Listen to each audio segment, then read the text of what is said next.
Hello, ladies and gentlemen, and welcome back to another edition of Sports Talk Philadelphia here on LaSalle TV. I am your host, Tyler Harper. I'm going to be honest, not the greatest Philly sports week in the world, but you know what? The show must go on, and we've got a fun show planned today anyway for you. We've got Tommy McIntyre, Kevin Cook making his return to STP after his debut last week, and Stephen Graham making his return to the STP desk. So an exciting panel. And I think this might be the first time all year, with the exception of the holiday show, that we're not starting with Eagles talk. No, instead we're starting with the Philadelphia Flyers, and rightfully so. They've been on a roll. Let's take a look at the graphic here. 4-game winning streak, 3.25 goals per game, 1.75 goals against. Now, in the media this week, Claude Giroux came out and said the Flyers are no doubt a playoff team in his mind. Now, he did something similar last year in November when the team was struggling. Claude Giroux came out and said, you know what, I think we're only a few points back. We'll make the playoffs. And sure enough, they did. Is the same thing going to happen again this year? They've been looking hot.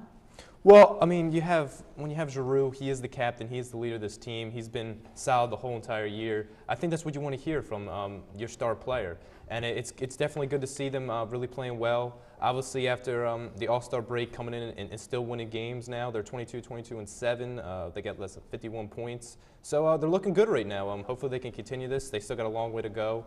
They're still deep down in the Metropolitan Division, but I think it's going in the right direction. Yeah, I mean, Tommy hit it right on the head. I think you want to hear that from your captain. You want to hear that from him. And I feel that they are making that push. They're getting ready. I mean, a couple players are stepping up that we did not expect to step up for this season. Yeah, the Flyers' 4-game winning streak is what you want to see as playoff picture is coming into the question now. But I think a lot of the Flyers' destiny is out of their hands at this point. They need 94 points to get a wild card spot. 31 games left. That means 62 points on the board. However, you have the Bruins, Rangers, and Caps in front of them who are not playing bad hockey right now. Flyers can win out all they want, but the Bruins are picking it up. The Caps are playing phenomenal. They finally have a defense. And the Rangers, well, Rick Nash and Henrik Lundqvist speak for themselves. So as good as the Flyers are becoming, as they're getting it together, I think the destiny is not in their hands. I agree with that in some regard because, I mean, you're absolutely right. You can get on a roll, but those other teams, they need to get cold. You can't just do it by yourself, especially if you're in the position the Flyers are right now. Let's go back to the game before the All-Star break where this win streak began, of course, against those rival Pittsburgh Penguins. I mean, we all know how much energy those games bring because, of course, Battle of the States, Giroux, Crosby, you know what you're going to get.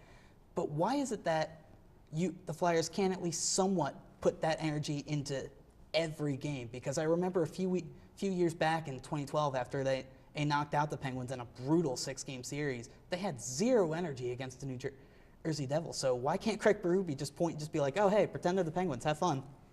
I think it has a lot to do. I mean, the Pittsburgh Penguins are obviously a huge rival. I mean, they don't like each other, these two teams. I mean, you have putting it mildly. Yeah, you got Sidney Crosby, you got Claude Giroux going, two main captains going back and forth, two of the best players in the entire National Hockey League, and it's really, I think what you were saying about that Devils game back in the playoffs in 2012, I think it was just they used so much energy. I mean, they played so well in that series because they put so much heart into it because they wanted to win so badly. And then going back to that All-Star game, before the All-Star game where they were able to win, they've had their hand in Pittsburgh. They've really been playing well against them for a while now, and especially in Pittsburgh, but that game was at home. So you want to hopefully see them kind of take some of that energy, and they have so far after the All-Star break, and put that into other games outside of that game. Yeah, I mean, you brought up that Pittsburgh series from a couple of years ago. I mean, that was the same series where Laviolette and Bilesma are hanging off the rink, the side of the rink, and they're like trying to get at each other. And Pierre's right in the middle. That was great watching. Poor Pierre. But that's what you really want to see that, and that you can't carry that energy throughout the entire season. Oh, it's a marathon. It's not a sprint, and you may be able to hold that for a couple weeks, maybe a month, but you're not going to be able to see that for two months. Right. And Tyler, you said why can't the head coach just tell them, pretend this is the Pittsburgh Penguins? But this is a mentality you see across all 4 of the major sports. Like, there's just a hatred between the Flyers and the Penguins. When you go out there, they know how each other play, and they want to beat the crap out of one another. But when you go go against other division teams that aren't the Penguins. It's tough to play that same way. You look, even if you're playing horribly, like, not to shift to the NFL, but look at the Redskins. If they're playing horribly, they still give the Eagles a great game in both games. So it's just a mentality that is hard to bring with you in each game. You know what? That's fair. And now let's take a look at a guy who's really been one of the unsung heroes for the Flyers, and Michael Del Zotto. 6-game point streak, but playing really well. 3 goals, 6 assists, of course, total of 9 points. I mean, how big is it that with the D-line not being 100% and healthy, that a guy you give a 1-year contract to in Del Zotto is stepping up and playing really well? Yeah, definitely anytime you can get defensive help and then even put in some goals and added on some assists to that, it's great to see for the Flyers. And if they really want to make a push here, try to make it interesting, Del Zotto and guys alike are really going to have to step up for the Flyers. Yeah, it's really nice seeing a guy who you did not expect this from to perform like this. I mean, he's stepping up with the absence of Chemo Timonen, who's been your best defender since Pronger's gone down, and he's been very well even before that. So you need a defender like Del Zotto to step up, and other defenders like Grossman and McDonald to play like Del Zotto is playing. Right. Steve? Yeah, with Del Zotto, he's playing well, and that's what you need to see, a good defense, a good goaltending heading into the playoff picture. But a lot with Del Zotto is he's had plenty of healthy scratches the past couple of years. He's been on the Rangers, with the Predators, and even with the Flyers. So he has a lot to prove. It's good that he's showing the potential he still has in his game, but I don't think you can just jump right at the conclusion that he's the man for this defense. That's true. And I think a lot of it, too, is mental, too, because keep in mind, the Flyers only gave him a 1-year deal when basically nobody else would. So the fact that the Flyers are the only team to take a chance on him, I think he really wants to prove the rest of the league wrong and not taking a shot at him. But now let's focus on the goaltender, Steve Mason, stone cold Steve Mason. Over the last 3 games, he's been huge. 3 goals allowed on 91 shots, 88 saves, which evens out to a .967 save percentage. One shutout this past weekend and this past Saturday. So a couple weeks ago against Arizona, Steve Mason, who's on the bench, still hurt, didn't have a full practice because he was sick, gets thrown in because Ray Emery lets in 2 goals on 4 shots in the first minute of the game. And he carries them to a shutout and now carries them to the rest of this win streak. So I guess my question is Steve Mason superhuman? He's definitely been great. I mean, over his last 5 starts, he's definitely been. It's great to see him. Hopefully, be healthy for the rest of the way of the season because the Flyers are definitely going to need him. And going into this Islanders game, he's definitely going to have to be big for them. Yeah, I don't know if he's superhuman, but he's definitely what the Flyers need right now. As you said, 1 shutout over the last couple games. He's really stepped up, especially in his penalty shot stops. He's become a actual goaltender against them now. The Flyers have a goalie in shootouts. It feels great. And it is great to have that, to know that you have a chance to win in the shootout. It's something new for us. Right. I remember a couple episodes ago we were talking about the Eagles quarterback position and just Flyers goalie position, just these being the 2 hardest jobs in Philadelphia. And it's just, with this success that Steve Mason has, I mean, he has to be prepared to play out now. If he's going to be the guy, then if they have any chance at the playoffs, Steve Mason has to continue to play this way. And this kind of success is only good for your mentality, basically. That's true. Real quick, we've got 1 question left. So who's more valuable to the Flyers right now, Jake Voracek or Steve Mason? I think I'm going to go with Steve Mason. I think anytime you can have a goaltender that can keep you in games, it's key. And I think if you don't, I mean, you saw with Ray Emery, you have to take him out, you got to put him in. It can be a big difference. And although Jacob Voracek has been huge this season, he's been an all-star, he's really been a key facet of this team, I think you need a goaltender. Yeah, I agree. Steve Mason is, because you haven't had that goalie in Philly for I don't even know how long, maybe going back probably longer than any of us are alive. Yeah. And as he said, being the goaltender in Philly is the toughest or the second toughest job in this city.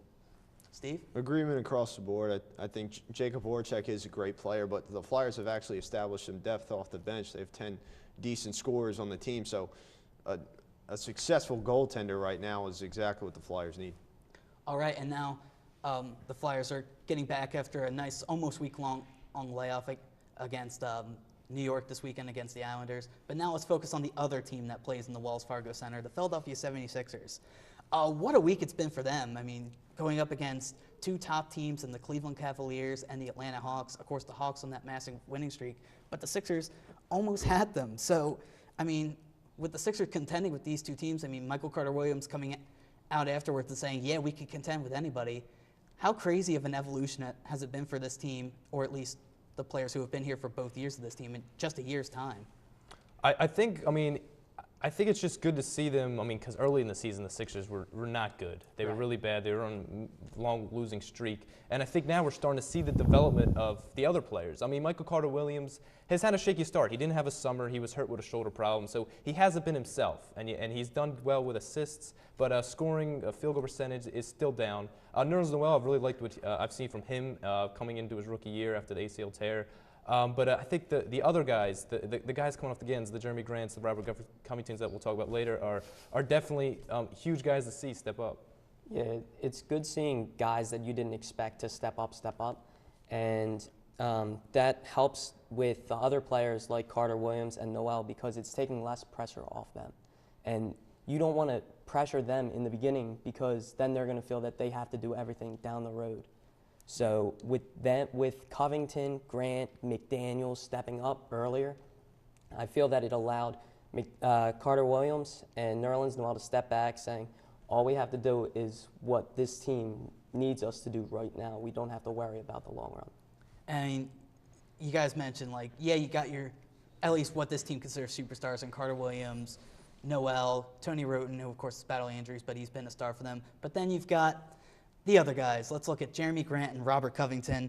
9.8 points per game for Grant over the last 5, and for Covington, 15.6 points per game over the last 5. How encouraging is this? I mean, because these guys going into the season were not household names by any means, but they've actually been some pretty nice pieces for this team. So how cool is it to see guys that we didn't even expect, unlike Carter-Williams and Noel, who we expected to gel together and do well, these guys basically come out of nowhere and help the team out. Yeah, I mean, on the graphic, you see Robert Covington in a Houston uniform. So yeah, we got ESPN didn't even update the pictures. You got him from Houston. I mean, a guy that really, like, you never just came out of nowhere. I'm pretty sure he was like, he was in the D-League, I think, even. And so he came from the D-League, and he can shoot. I mean, that was the thing you know, because the Sixers, when he came, there was really no one that was shooting.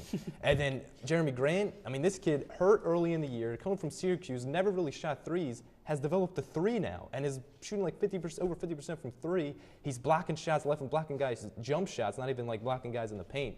He's long, he's athletic. If he can develop a 3, it's really great to see guys like him develop. It is nice to see these other guys doing good, as we said. Just like Grant, Covington, both of them have turned out to be good three-point shooters. And coming into the season, we only thought that we had Hollis Thompson. Yeah. And now we have a plethora. All 3 of them are shooting over 30% from beyond, and something we haven't seen from shooters since, I guess, Kyle Korver left. Yeah. It feels weird that Kyle Korver's still in the league doing as well as he is. And he's doing better now. Yeah, he's really good. And keep in mind, about 10 years ago, he was in the Sixers lineup. Well, that's because we didn't have any other stars. No comment. No comment. All right, well, let's move on from Sixers talk. We gave them their praise, but now let's move on to the Philadelphia Eagles. And let's look at the front office move that they made. An interesting move, to say the least. It looks like Chip has found his guy. Ed Marinowitz, I think that's how I say his name. LaSalle alum, so yeah, I better say his name right. Hired as the new VP of Player Personnel, basically GM without the title, because I think technically Roseman's still the GM. He was their assistant director of pro scouting since 2012. The Eagles were looking almost here, there, and everywhere for a couple months. You heard execs from Seattle and other teams possibly interviewing for this job. But in the end, they stayed in-house. I mean, Lurie said Marinowitz was a guy for the job all along. But do you like this move of the Eagles staying in-house? Well, I mean, I'm hopefully it can be I mean, when you still have Howie Roseman around, I mean, hopefully this can be like a bridge between the two, because obviously Howie Roseman and Chip Kelly are not on the same page in terms of where they want to see this team go. So hopefully he can be in. I mean, he's in-house. He knows what Chip Kelly likes. I mean, I guess we gotta have to wait and see. Yeah, I like him staying in-house. I mean, as you said, he's a LaSalle alum. He's been around Philly. He knows what the fans want. So I like the fact that he's hopefully going to provide the fans with what we want, a championship. More importantly than knowing what the fans want, he better know what Chip wants, because Yes. Chip picked him. So Steve, what are your thoughts on the move? Yeah, I think it really does have an impressive resume, but I think this is the only logical choice. Yet you had a couple, the Seattle's GM, Joe Snyder, opted out, and I think Harry Roseman still being there played a lot in that. But at University of Alabama, this guy, was one of the best. They have the best recruiting classes year after year, and again, they did it again this year without him. But he knows what he's a good evaluator of talent, and players who have come to the NFL from Alabama have praised him for that he can get these unsung heroes and know that they'll have a major impact for the Eagles. So that only looks good in the bigger picture under Chip Kelly. Yeah, now that Chip has found his guy, and Steve, I'll start with you for this since I know how big of a Chip Kelly guy you are.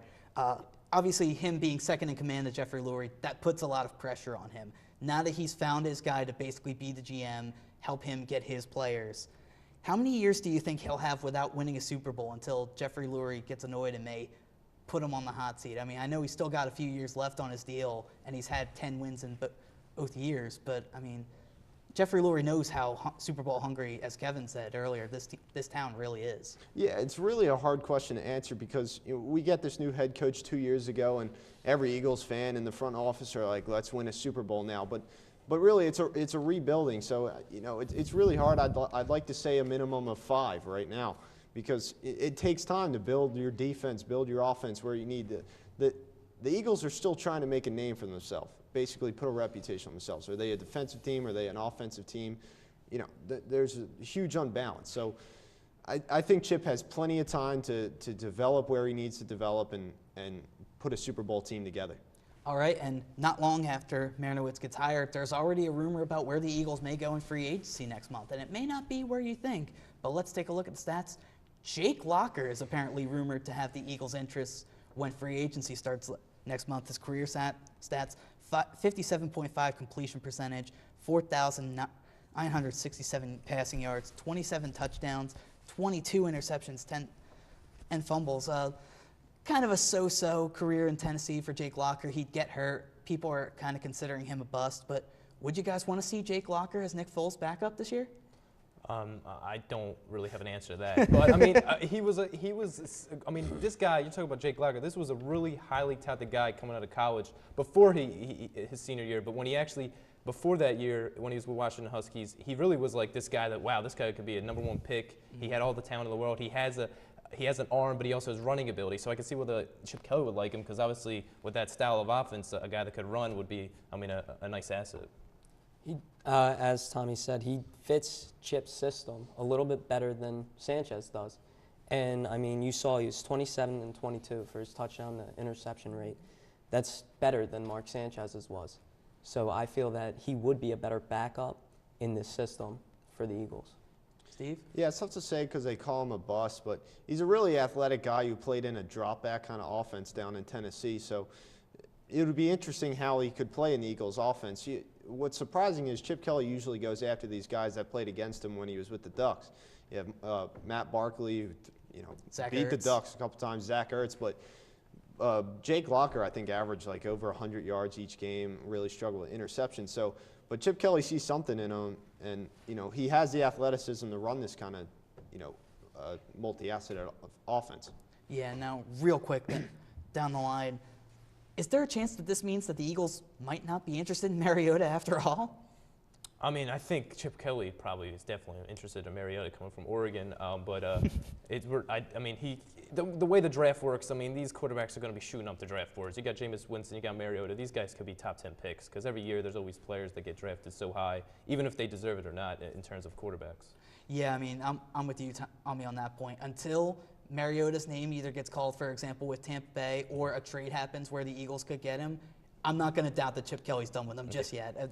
It's too early for that. Until his name is said by Roger Goodell, I'm not believing it. But now let's move on to another team that's in off-season mode, the Philadelphia Phillies. And an interesting, a farewell to say this week as Kyle Kendrick signs a 1-year deal with the Colorado Rockies, ending his tenure in Philadelphia. He was 74 and 68 in Philadelphia with a 4.42 ERA, 622 strikeouts, and a 1.37 WHIP. A lot of highs and a lot of lows for Kyle Kendrick as a Philadelphia Philly. There were times where he was doing great. Of course, he has a ring with that 2008 team, But there were times when he was kind of close to rock bottom, a couple trips or two in the minors. But, I mean, still finding a major league home. So, overall, what will be your guys' impression of Kyle Kendrick? I mean, Kyle Kendrick was a really solid guy for the Philadelphia Phillies. I mean, outside of last year, this guy would be a bullpen guy, a long man out of the bullpen, go like 3 or 4 innings. He would also be a guy that, I mean, obviously start early in his career. He was when his rookie year, he had like 10 wins. But I think the funniest thing about Kyle Kendrick is, I'm laughing about this now because he's gone now, is because back in the day when Brett Myers put that joke on that said he was going to get traded to China. Japan. Oh, was it Japan? Yeah. So that was like one of my funniest memories of Kyle Kendrick's career. Yeah, they said he was going to get traded for the hot dog eater. Yeah. And then Charlie Manuel, because he played in Japan, is like, it's good over there. I have some friends. I'll set you up. Yeah, he's like, call this number. They'll set you up with housing. But yeah, I mean, it's sad to see him go, especially since he was such a solid pitcher for him for so long. Actually, you're surprised how long he's been with him. Yeah, he was there for close to like 7 or 8 years. He was a really big part of the team as far as eating innings. He did go out and he had a couple good games every now and then. He had a good stretch a couple times, but he did what he was asked. He went out there, he did his job well, and he kept the Phillies in some of the games that they needed to win. Steve? Yeah, like Kevin said, he really did. He did his job well. When we look back in 2007, where Manuel was threatened to being fired, and fans were surprised he was still around. They go to the winter meetings and they get Freddie Garcia and everybody's going crazy, but he gets injured. So we bring up this 6'3" lanky guy from Double-A who, what he lacks in a fastball and a changeup, he pulled out this sinker and he got us some wins, 5 consecutive division titles, a World Series, couple pennants. So he will be missed. He's the second 2008er to be gone with the L.A. Dodgers, Jimmy Rollins, which is still weird to say, but yeah, right. But it's Kyle Kendrick, thank you for your service in Philly. Yeah, and now let's talk about the Phillies front office, as David Montgomery, after his health leave of absence, comes back to the team but gets promoted to chairman, and Pat Gillick will stay in his role as team president. So with that, we focus on the general manager. How hot does this make Ruben Amaro Jr.'s seat now? Because now that Pat Gillick is really the one who I think is fully in charge of that decision, I mean, how long do you guys see Ruben Amaro sticking around? I think Pat Gillick and Ruben Amaro have a very good relationship, so I think it's going to be good for Ruben Amaro to have a guy like Pat Gillick right there with him and above him. But he's definitely on the hot seat. I think this is a time where this is why this rebuild process, it's out there now. They're in rebuild mode. Pat Gillick wasn't playing around. He's saying this is going to take a couple years. So I think he's all right as long as he makes moves that are smart and are good for the long term. Kevin? They are good friends, as he was saying. Pat Gillick and Ruben Amaro, they're very close. And Ruben Amaro's seat is a little bit hotter, but I think that's just because the fans are getting antsy. They're tired of seeing us with these players who are overpaid right now. You got Howard, who's getting paid too much. Fans are calling for the head of Jonathan Papelbon. We want him gone. And, that's... As a franchise, you don't want to put out a product that the city doesn't want to watch play. That's a good point, but we'll see how the Phillies shape up. Spring training obviously happens in a couple weeks. We'll see what happens when the team goes down to Clearwater. And, again, we'll just see where we go because we know we're in rebuilding mode. But we here on STP are not in rebuilding mode. No, instead, we're going to the Fast Five, everyone's favorite part of the show. Like that segue? Good segue. So a couple of these questions we revisit from last week. So, Kevin, last week I asked you what company you thought would have the best Super Bowl commercial. So what company do you think had the best Super Bowl commercial? Definitely not Nationwide. that was a really depression. That's a really smart answer. But any just favorite? I thought that the draft of the animals by the countries. I thought that was a pretty good one. That was probably an underrated one. I forget. I can't remember who had Mexico it. avocados. Yeah, it was Mexico. It was. Clutch. All right. Guacamole. Tommy, last week I asked you how excited you were about Katy Perry's halftime performance. This week, grade Katy Perry's halftime performance. I'll give it a B if we're doing that type of grade. A B is decent. I mean, come on, she came out on the giant. What was that? A tiger? It was a lion. A lion? A giant lion came out roared. on. You had Missy Elliott, who people didn't know existed apparently because everyone forgot Missy Elliott was been around forever. So it was 2005 all over again. It was so. Lenny Kravitz, Missy Lenny Elliott. Kravitz. But yeah, I give it a B. All right, I agree with that grade. Steve, so next year, who would you want to see at the Super Bowl halftime show? Any idea who you'd want to see? I'd like this huge country mashup of like Zach Brown Band, Kenny Chesney. I think that would just be a great performance. You know who I almost think it has to be? Taylor Swift. It's probably going to be Taylor Swift. Oh, that would be good. I would like for the that. 50th Super Bowl, with I would- how hot she is right now, I don't see that slowing down anytime soon. It's bound to happen. I mean, I she's wish probably it going to did. want to try to upstage Katy Perry. So anyway, Kevin, who will start at third base for the Phillies this season? Cody Ashe or Maikel Franco? I don't know. They're putting Ashe out in the outfield Yeah, right they now. want to at least experiment with that. So I'd have to say Franco. If they're trying him out in the outfield, I would go Michael Franco. All right, and lastly, Steve, now you're kind of answering this question with your choice of tie today, but say you're like a top high school receiver in the Philadelphia area. Where would you want to commit to? I'm guessing it's that school on your tie, right? Oh, Notre those Dame. fighting Irish. Go Irish. Anywhere else? Like, is there a second school? LaSalle. Rebuild the LaSalle football club. Nah, just the Irish. You know, I can't say I'm surprised. And so with that beautiful answer, we're done here on STP this week. But remember to keep in touch with us on social media, Facebook, Twitter, the lot. Email us. Watch our full episodes on YouTube. We're there. You could see us in all our, I want to say glory? Yeah, in all our glory. We have fun here, so you can at least have a good laugh with us. So for Steve, Kevin, and Tommy, thank you guys for being on. I'm Tyler Harper. Hope you enjoyed the show, and we'll see you next time.